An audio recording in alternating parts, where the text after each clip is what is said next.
Shalom Bapak Ibu Saudara. Saya percaya dalam kehidupan keseharian Bapak Ibu menyebut istilah tantangan atau halangan atau hambatan hal yang lumrah dan sering kita dengar. Hari ini saya mau berbagi tentang hal yang sama yang dialami oleh para rasul ketika memberitakan firman. Dari pasal 1, pasal 2 setelah Pentakosta hingga kemudian pasal 5 yang kita baca, bukan hanya sekali Petrus dan kawan-kawan para rasul mengalami kondisi yang tidak nyaman, ditangkap, dipenjara, disesah dan diadili karena memberitakan firman. Saya mau berbagi dengan saudara bermula ketika menyembuhkan orang lumpuh di pasal 3 ayat 1 sampai 10, lalu kemudian mereka berkhotbah tanpa ragu, tanpa takut di Serambi Salomo. Nah, disitulah kemudian Petrus dan Yohanes ditangkap dan dihadapkan ke Mahkamah Agama. Saudara bisa baca pasal 4 ayat 1 sampai 22. Lalu menariknya mereka dibebaskan dengan catatan jangan beritakan nama Yesus lagi, pasal 4 ayat 18. Apakah mereka mematuhinya? Ternyata tidak. Semakin dilarang, mereka semakin berapi-api. Bahkan hasil pemberitaan itu, pemberitaan pertama itu melahirkan 5.000 orang laki-laki yang percaya. Saya ulangi, 5.000 orang laki-laki yang percaya. Itu di pasal 4 ayat 6. Lalu kembali mereka memberitakan lagi, mereka beritakan lagi. Pasal 5 ayat 17-18 mereka ditangkap. Ketika mereka ditangkap, Alkitab berkata bahwa ayat 20 pasal 5, Tuhan bebaskan mereka. Ketika Tuhan bebaskan mereka melalui malaikat, pesannya begini, segera pergi ke bait Allah dan beritakan kebenaran ini kepada banyak orang. Saudara tahu, bait Allah itu masuk ke kandang singa berarti. Karena disitulah kelompok Farisi, Saduki, ahli agama, ahli Taurat. Disitulah mereka. Pergi Bapak Ibu. Ini orang luar biasa para rasul ini. Akhirnya apa? Ya ditangkap lagi. Di bacaan kita pasal 5 ayat 26 sampai 27 mereka ditangkap lagi dan disidang lagi. Lalu masuk pada bacaan kita saat ini. Pertanyaan sederhananya begini Bapak Ibu. Kenapa mereka ngeyel? Kenapa enggak tobat-tobat? Kenapa kemudian mereka tidak perhitungkan lagi keselamatan mereka? Maksudnya nyawanya. Kenapa mereka tidak perhitungkan lagi rasa malu ditangkap keluar? Kenapa mereka tidak menghitung ulang bahwa semua ini lebih banyak merugikan mereka sendiri daripada menguntungkan? Bahkan kalau saudara baca ayat 28, mereka diancam lagi. Diancam sangat keras. Jangan sampai memberitakannya. Pertanyaannya, mengapa sedemikian? Nanti sebentar saya jawab. Hal yang kedua, ketika mereka diancam, mereka jawab balik. Lihat ayat 9. Kita harus lebih taat kepada Allah daripada kepada manusia. Wow. Nanti kami bebaskan, tapi dengar baik-baik. Stop memberitakan Yesus Kristus yang bangkit itu. Lalu dia bilang begini ayat 29. Kita harus lebih taat kepada Allah dari kepada manusia. Di depan ancaman loh Bapak Ibu. Masih begitu pede dan mampu berargumentasi. Bahkan bukan hanya itu, tolong lihat ayat selanjutnya, ayat 30 sampai 32. Habis ngomong begitu, mereka lakukan PI lagi, pekabaran Injil di depan para Sanhedrin Mahkamah Agama itu. Tahukah yang kalian salib itu Yesus yang bangkit, bla bla bla bla bla. Bapak Ibu, pertanyaan mendasar ulang, kok bisa mereka tetap ngotot mengabaikan kondisi aman mereka? Kok bisa mereka tetap ngotot mengabaikan kondisi jiwa mereka? Kok bisa mereka mau bersusah-susah untuk itu? Padahal kalau hitung-hitungan duniawi tidak menguntungkan, justru lebih banyak menyusahkan. Saya mau jawab begini kepada saudara. Perlu alasan yang kuat. Saya ulangi, perlu alasan yang cukup kuat. Kayaknya tidak tepat gunakan cukup. Perlu alasan yang sangat kuat untuk melakukan langkah besar dan berani ini, yaitu Petrus dan kawan-kawan melakukannya. Tadi saya menyampaikan 3 pertanyaan yang belum dijawab toh. Kenapa mereka tidak kapok di penjara? Mengapa berani berargumen membela iman mereka ayat 29? Maka bahkan berani ambil kesempatan melakukan PI lagi.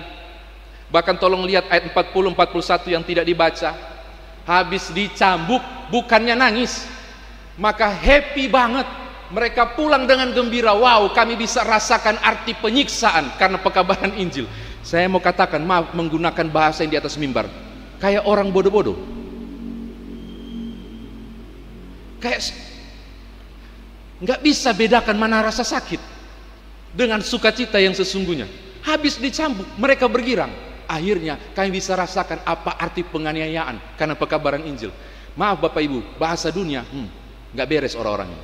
Maka pertanyaannya kembali, kok bisa? Kok bisa mereka seperti ini? Saya bilang tadi, perlu alasan yang sangat kuat untuk melakukan langkah besar yang dibuat oleh Petrus dan kawan-kawan itu. Satu saja jawabannya, karena mereka mengalami kebangkitan Yesus Kristus itu dan kemudian pencurahan Roh Kudus. Bapak Ibu, waktu Yesus mati sembunyi, tidak ada gerakan apapun, penakut banget, pengecut mereka, bersembunyi diam-diam. Ketika Yesus bangkit, gairahnya mulai muncul, puncaknya di pencurahan Roh Kudus, langsung luar biasa. Saya mau katakan hal ini kepada saudara, sangat penting Bapak Ibu. Kuasa kebangkitan melebihi rasa takut mereka. Kuasa kebangkitan melebihi nilai jiwa yang mereka harus selamatkan untuk diri sendiri. Kuasa kebangkitan melebihi nilai rasa aman mereka. Kuasa kebangkitan melebihi rasa khawatir disesat dan rasa sakit dipukul. Kuasa kebangkitan membolak-balik logika berpikir mereka, sehingga mereka berubah total. Mereka mengalami, harus ada alasan cukup kuat memberitakan Yesus yang bangkit. Kalau Yesus tidak bangkit dan cuma pura-pura dan bohong-bohong, tidak mungkin mereka seradikal itu. Perlu sesuatu yang sangat besar untuk berpola sangat radikal seperti Petrus dan kawan-kawan. Dan saya mau katakan, kuasa kebangkitan Yesus Kristus membuat mereka berubah total. Saya mau katakan kepada saudara, kalau engkau tidak punya alasan yang cukup kuat untuk memutuskan mengikut Yesus, mohon maaf Bapak Ibu, kesusahan sedikit, kesulitan sedikit, ketidakadilan sedikit, ketidaknyamanan sedikit, engkau akan meludahi salib itu dan meninggalkan Kristus. Untuk jabatan, untuk pasangan hidup, untuk kenyamanan, engkau bisa balik kanan, tinggalkan juru selamat. Butuh alasan yang cukup kuat. Saya mau katakan, alasan yang cukup kuat itu perjumpaan mereka dengan Yesus yang bangkit. Dan mereka tidak peduli soal orang-orang pintar mahkamah agama yang sangat tahu tentang Taurat. Tidak peduli, termasuk sesat dan penyiksaan itu.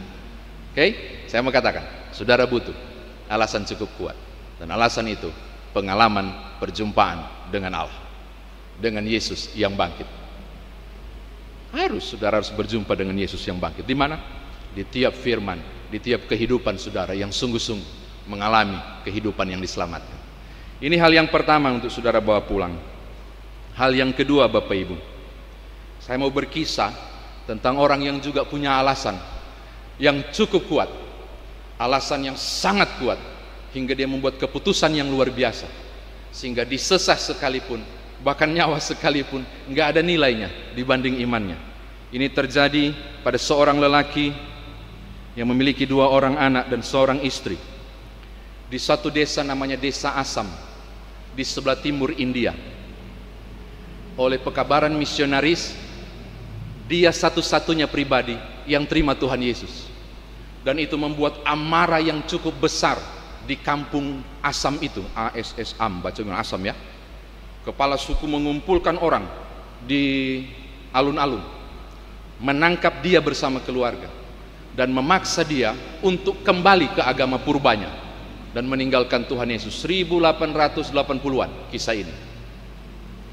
Ancaman pertama adalah mengambil dua anaknya dan berkata, kalau kau tidak meninggalkan Tuhanmu dan imanmu yang baru, pertaruhannya adalah dua anak ini, dipegang dan siap dipenggal. Saudara tahu, saya baca ini kisah sedih sekali, dan dia menjawab begini, I have decided to follow Jesus, no turning back, no turning back. Disikat, mati sangat mengenaskan kedua anak ini. Dia diberi kesempatan kedua, tinggalkan Tuhanmu, istrimu akan selamat. Tinggalkan Tuhanmu, istrimu akan selamat. Dia jawab juga sesuatu yang sangat menyentuh. Though no one joins me, I still I follow him. Walau sendiri, tetap ku ikut Yesus. Disikat, istrinya pun mati menggenaskan. Terakhir, tinggal dia sendiri. Kepala kampung katakan, ini kesempatan terakhir.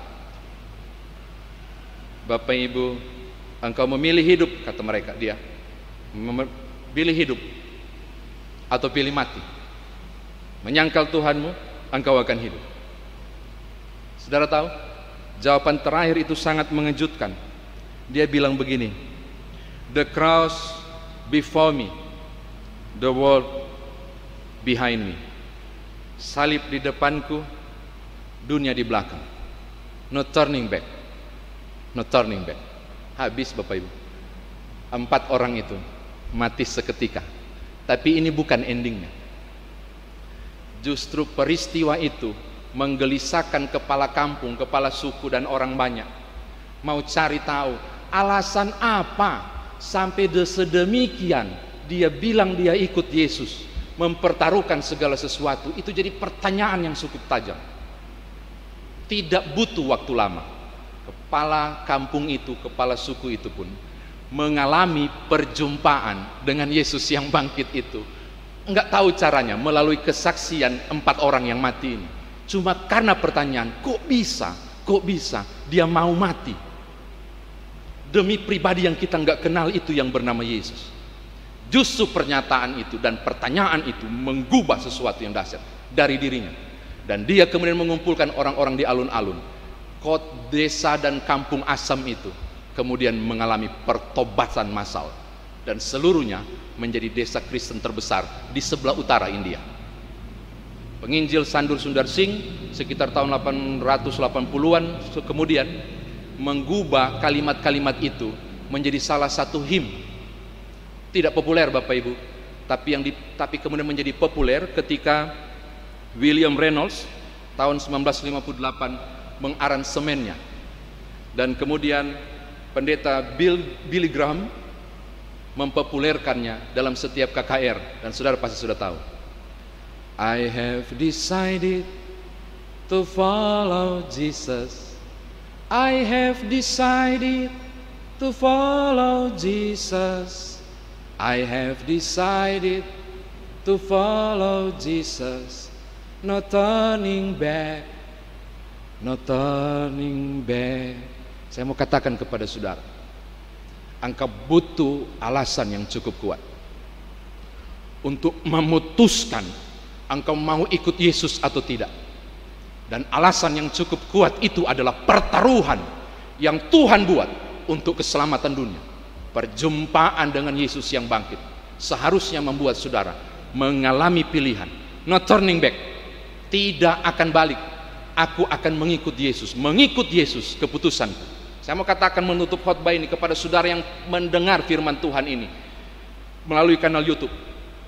Engkau yang sulit ambil keputusan, yang saat ini sedang mencemarkan perkawinan dan tempat tidur saudara, kembali kepada Tuhan karena pengorbanannya sudah berlaku untuk selama-lamanya.